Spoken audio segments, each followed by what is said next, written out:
Hello, welcome to the second part of the video lesson on the essay Structure, Sign and Play in the Discourse of the Human Sciences by Jacques Derrida.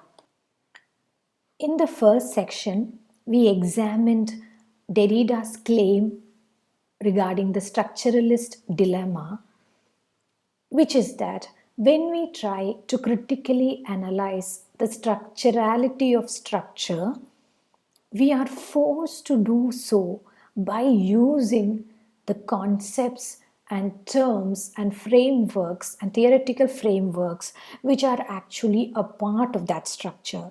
So there is no way to criticize Western philosophy without using the very concepts and terms of Western philosophy. This was the structuralist dilemma that Derrida proposed in the first section of his paper.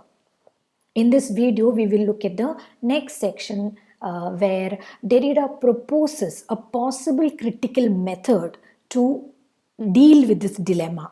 The dilemma is that you have to criticize Western philosophy and all the structures that are part of Western philosophy. But for that, the only methods that you have, the only tools that you have are the same concepts and frameworks that are a self-same part of the same Western philosophical tradition. So how do you critique a structure by using elements from the same structure? That was the dilemma. And in this section, the second section, Derrida proposes a critical method, which is something that can be called bricolage.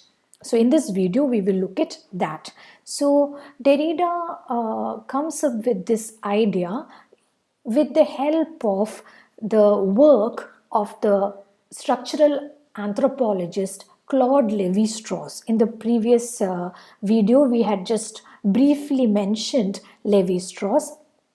Here, he will go much more deeply into the work and the thought of Lévi-Strauss and in order to elaborate this idea of how bricolage, what is bricolage and how bricolage can be a critical method. So Derrida begins this section by talking about the primacy of ethnology among the different kinds of human sciences. So among the different social sciences or human sciences, he says ethnology is a human science that has a certain privileged position or primacy. What is ethnology? Ethnology is a branch of anthropology which studies the relationships between different cultures, different peoples. Not people per se, but peoples, as in different communities, different cultures. And how do people relate to their culture? How does one culture relate to another? What are the similarities, differences, the inherited practices and ideas, the borrowings, the different kinds of influences? This is what ethnology deals with. And Derrida says that ethnology occupies a certain primacy among human sciences precisely because it arose as a discipline exactly when Eurocentrism begins to decline. Eurocentrism is a mode of thinking about the world in such a way that Europe and European culture is at the center and all other cultures are at the margins. So a Eurocentric thought would look at every other culture as a kind of deviant culture and European culture as the only normal culture. European culture would be the norm and all other cultures like Asian culture, African culture, etc., etc., all those will be considered marginal cultures or deviant cultures. That is how Eurocentrism would have initially thought about different cultures. But it is when Eurocentrism begins to decline that ethnology as a human science comes up, arises, because ethnology would believe in looking at each culture with its cultural specificity. Ethnology does not look at a particular African tribal culture as a deviation from the supposed normal that would be European culture. That is not how ethnology looks at it. Ethnology looks at that culture in its own specificity. As far as ethnology is concerned, every culture is equally valid. So that way of looking at every different culture as in being equally valid could only have come about when Eurocentrism begins to decline. So that, according to Derrida, is the important aspect of ethnology. Thus, European culture, as well as its methods and concepts, began to be decentered. They began to be taken away from the center. They stopped being treated as the culture of reference for all other cultures. This is when ethnology is able to emerge as a human science. However, the problem here is that ethnology remains a European science. Even though it is not a Eurocentric science, it still remains a European science, and thus it is dependent on Eurocentric methods and concepts. So the methods and concepts that are used by ethnology come from this long history of European philosophical tradition or European sociological tradition, which is actually Eurocentric in its nature. So ethnology is a human science which comes about when Eurocentrism has been displaced, when Eurocentrism begins to decline, and therefore we can consider ethnology as a particular kind of human science that can deconstruct or that can completely dismantle the Eurocentric ideas about culture. But how will it do that when its own methods, concepts, ideas, and frameworks are all borrowed from an existing Eurocentric framework? This is precisely the problem that Derrida points out. So just like when he was talking about philosophy, now he's taking one example of a particular discipline, that is ethnology, which is a human science, and he is pointing out the problems faced by ethnologists. I hope this is clear. And Derrida says that though this is an inescapable necessity, this meaning the dependence on Eurocentric methods and concepts. So there are no other concepts or methods for you to use because you are following human science, ethnology, which is in the European scientific tradition. So you cannot use any other methods and concepts other than Eurocentric methods and concepts. So it is an inescapable necessity. It is a necessity that you cannot escape from. However, Derrida says there are different levels to which one might give in to this necessity. So it is a necessity, you can't escape it. That means you have to give in to it. You have to submit to that necessity. But there are different ways, there are different levels to which one might give in to this necessity. And Derrida points out that not all modes of giving in are equal. So you can't just say that I can't help but be ethnocentric in my ethnological analysis. Sorry, I can't help but be Eurocentric in my ethnological analysis because it is a European science that I am using and I don't have any other concepts and methods. That is not enough. It's not enough for somebody to just say that and say, completely deny all responsibility for the Eurocentric violence that you are perpetrating. So Derrida says, even though this is an inescapable necessity, you have to figure out some way of dealing with this. Otherwise, what you are doing is you are just simply giving into Eurocentrism. So maybe there is no real way that you can escape it, but still you have to protest against it. You have to somehow try and work against it, and that is actually very necessary. And here is a quote from Derrida regarding that. He says, the quality and the fecundity of a discourse are perhaps measured by the critical rigor with which this relationship to the history of metaphysics and to inherited concepts is thought. Here, it is a question of a critical relationship to the language of the human sciences and a question of a critical responsibility of the discourse. It is a question of putting expressly and systematically the problem of the status of a discourse which borrows from a heritage the resources necessary for the deconstruction of that heritage itself, a problem of economy and strategy.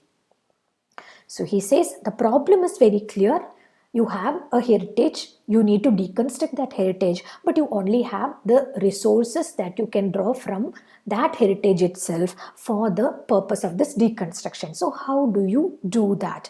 And he says you can do it in many different ways, but all the different discourses, all the different ways in you do this are not equal, and the quality of a discourse, the fecundity, the fertility, the usefulness, the effectivity of a discourse is measured by how critically rigorous you are when you question the value of the concepts that you are using.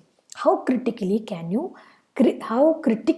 analyze or question the language of your science, the concepts and methods that you are using? So you have to use those methods, but you have to use them critically. How do you do that? And this is something that Claude Lévi-Strauss has also given a lot of thought about. So now Derrida moves us to consider what Claude Lévi-Strauss has done and how he has encountered this problem in his own field of anthropology, cultural anthropology, and how he has tried to come up with a solution to this problem. Derrida mentions this book by Claude Lévi-Strauss titled The Elementary Structures of Kinship. In this book, Lévi-Strauss mentions a particular problem that he faced. Now, ethnology as a discipline or anthropology as a discipline depends on the binary of nature versus culture. This is an old binary that has existed even from the time of the ancient Greeks. So the ancient Greeks considered physis, which is another word for nature, to be binarily opposite to nomos. Nomos means law, or techne. Techne means anything that is constructed or created, something that is made. The word technology comes from techne. So on the one hand, we have physis, which is nature. On the other hand, we have culture, which can be variously understood as either nomos, that means rules, laws, etc., which are all created by human beings, or techne, which refers to all the different things, anything that is man-made, anything that is created by human beings. Now, this binary between physis and nomos, or physis and techne, or to put it more plainly, between nature and culture has always existed. And this binary is very basic to Western philosophy. It is also very basic to the science of ethnology. And Lévi-Strauss has to work with this binary, and he says that we can very simply define what is nature and what is culture in this way. He says nature can refer to that which is universal and spontaneous, not depending on any particular culture or on any determinate norm. So the things that we consider to be within the sphere of nature are universal. They are applicable to everyone. It's not any one particular land or one particular country or one particular culture that it applies to, but it is natural, which means it is universal across the globe. It should apply. It is spontaneous. It is not man-made. It is something that comes up on its own. It is spontaneous. And again, it doesn't depend on any particular culture. That means it is not dependent on any particular norm or any particular rule or law of a culture. The laws of nature are universal. So any aspect that is universal, that is spontaneous rather than man-made, and which is not related to any particular culture and its laws, is considered part of nature. Okay. Now, then what would be culture? Anything that we consider cultural or coming within the sphere of culture would be not universal but particular, not spontaneous but man-made or created or constructed. And that which is cultural would depend on a system of norms regulating society. And because of that, it is capable of varying from one social structure to another. Because culture is particular, because culture is man-made, each society will have their own laws regarding culture. What is culturally acceptable, what is culturally unacceptable will vary from one culture to another. So, for example, if you look at greetings, in different cultures, in some cultures, you have to touch another person in order to greet them, like with a handshake.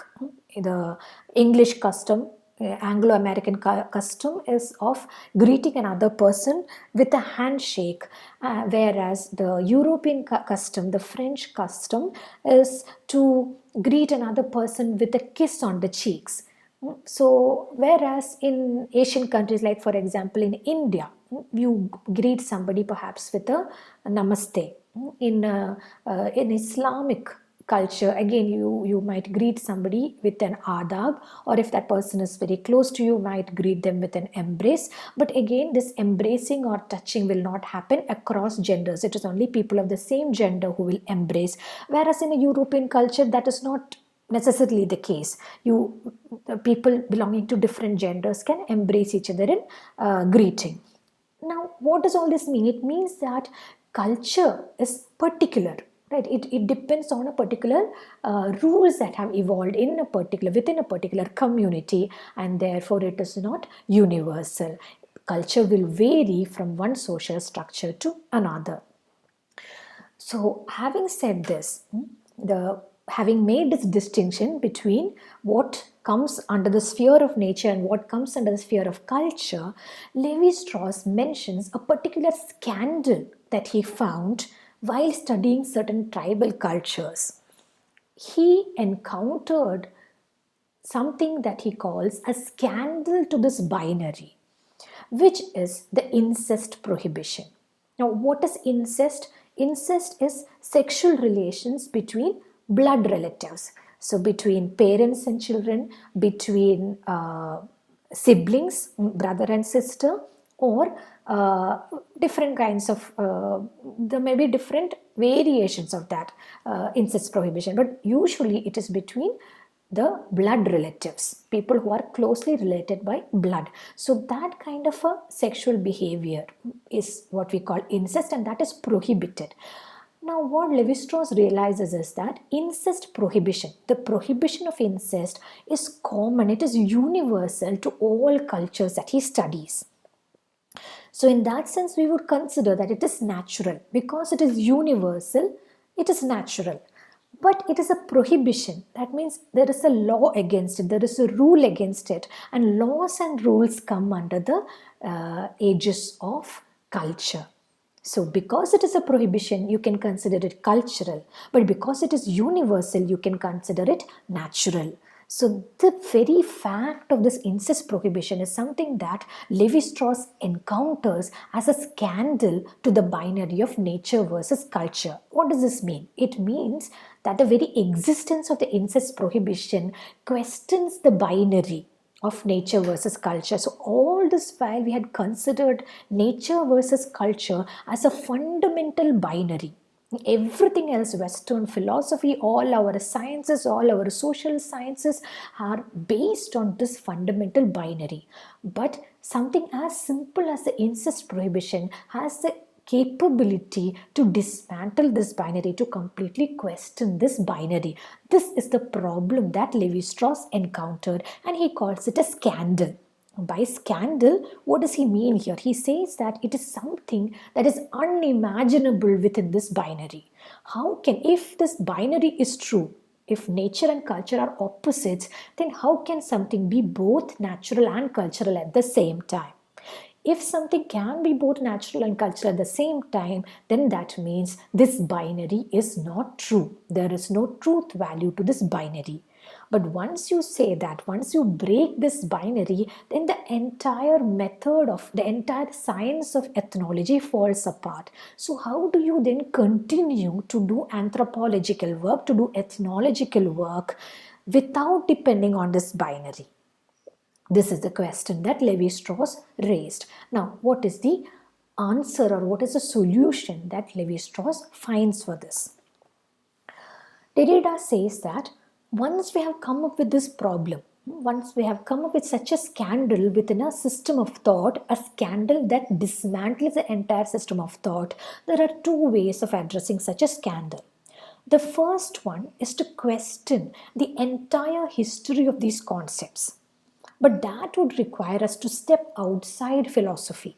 When we say that the all of Western philosophy, the entirety of Western philosophy is based on this fundamental distinction between nature and culture, then in order to question this distinction, we will have to question all of Western philosophy itself.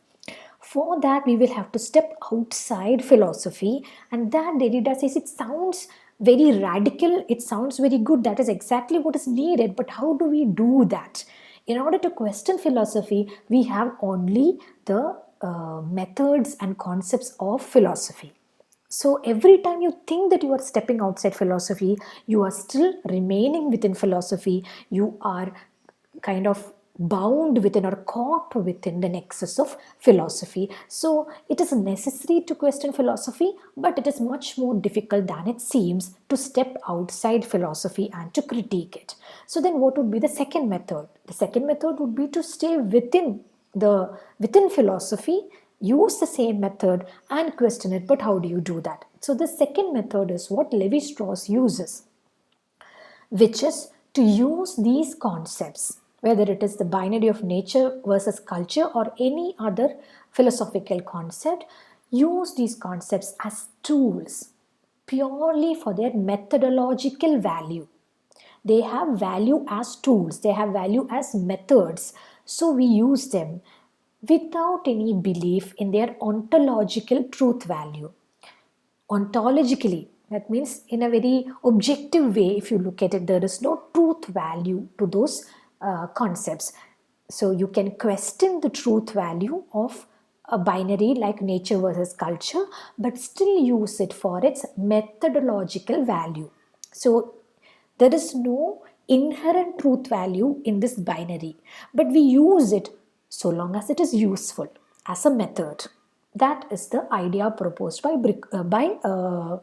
Levi-Strauss.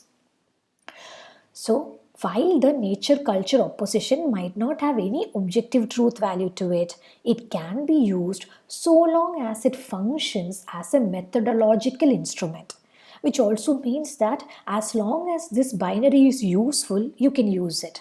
But the moment it becomes useless, as in the case of the incest prohibition, this is something that cannot be understood using the nature culture binary. So when you encounter phenomena like that which cannot be understood by this particular binary, then it no longer serves as a methodological instrument. Then you remove it, then you discard it, and you use a different concept or a different methodological tool. This is a very practical way of using concepts.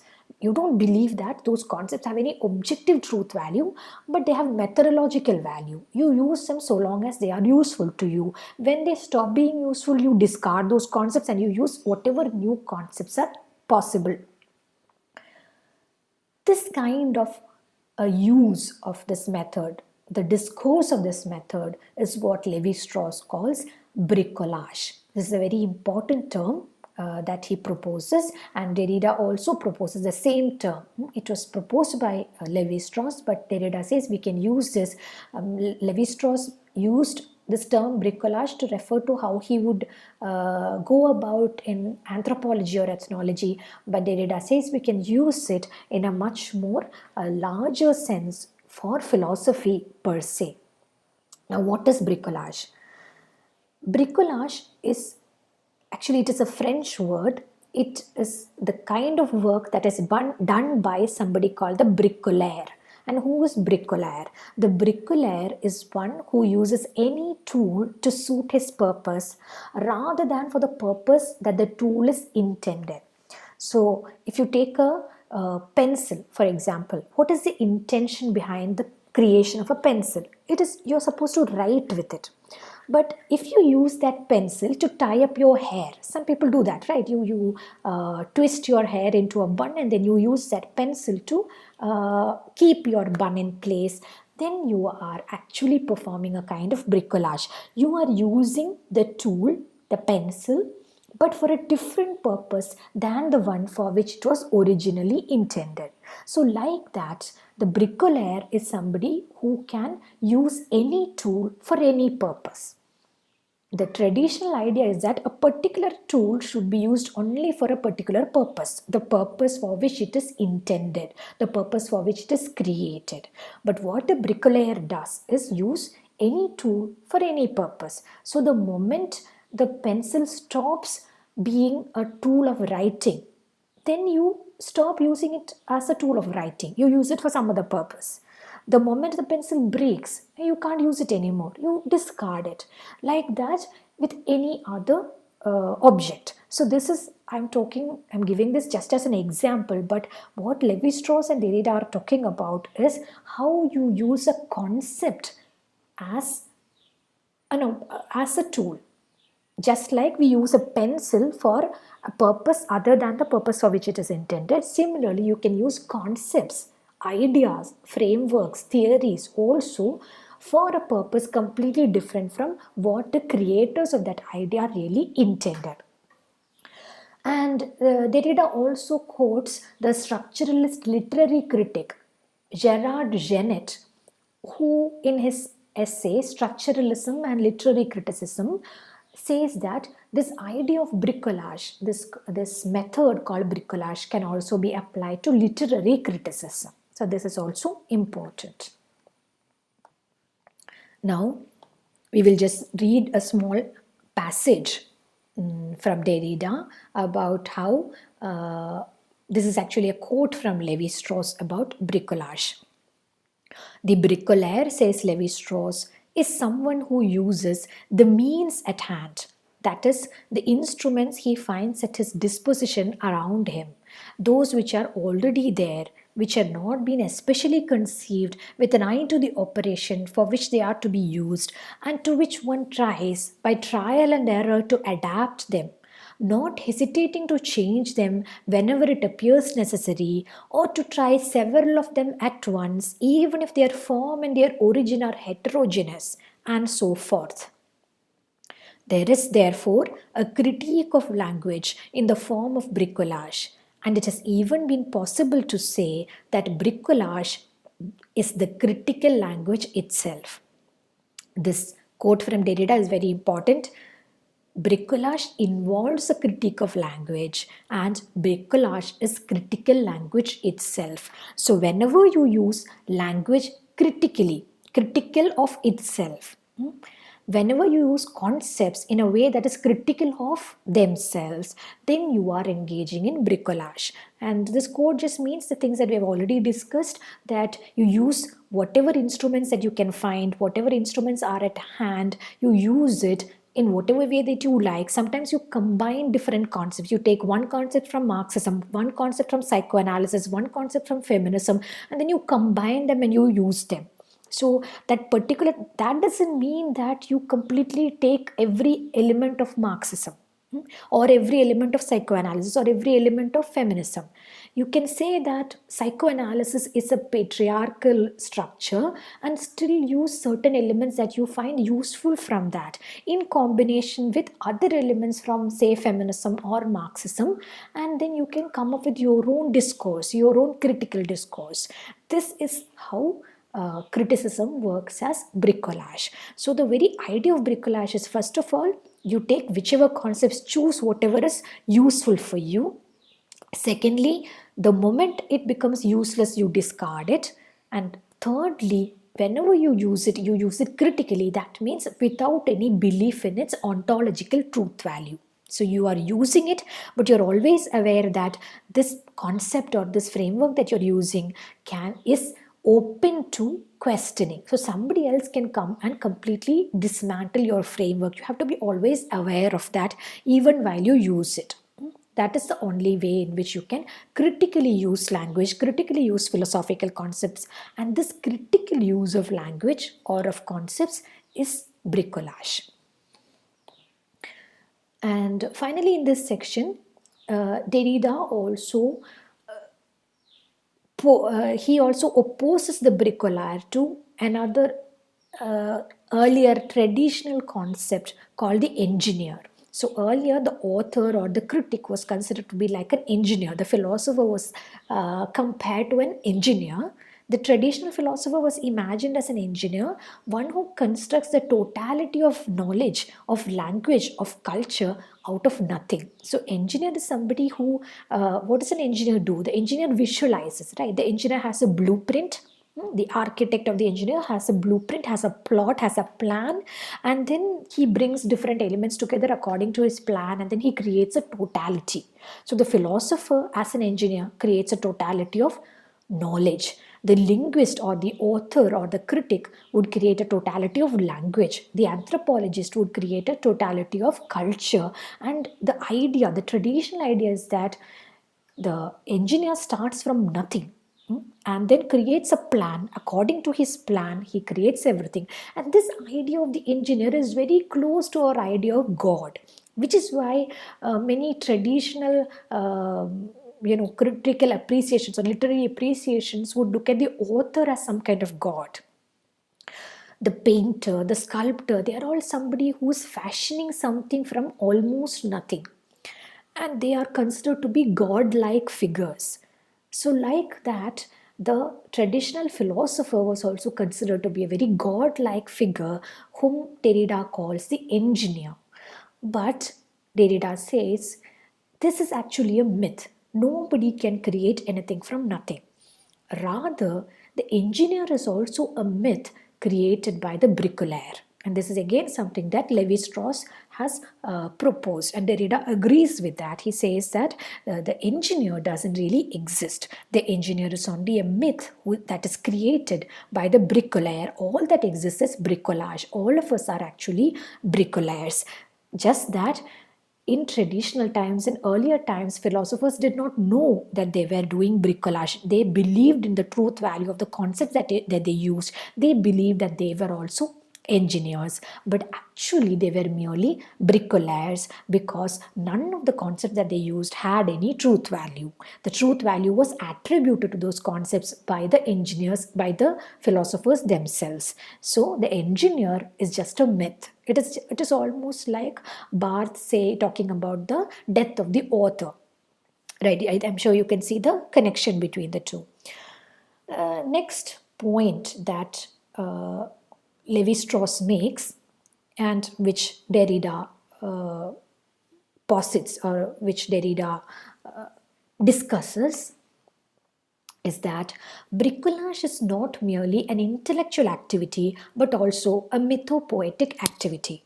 Mythopoesis means the process of creating myths. Now, what is the difference between an intellectual activity and a mythopoetic activity? The latter, a mythopoetic activity, is a creative activity. So, what Levi-Strauss is saying is that bricolage, when you say bricolage is critical language, it is using concepts critically, you are not just analyzing something that is already there.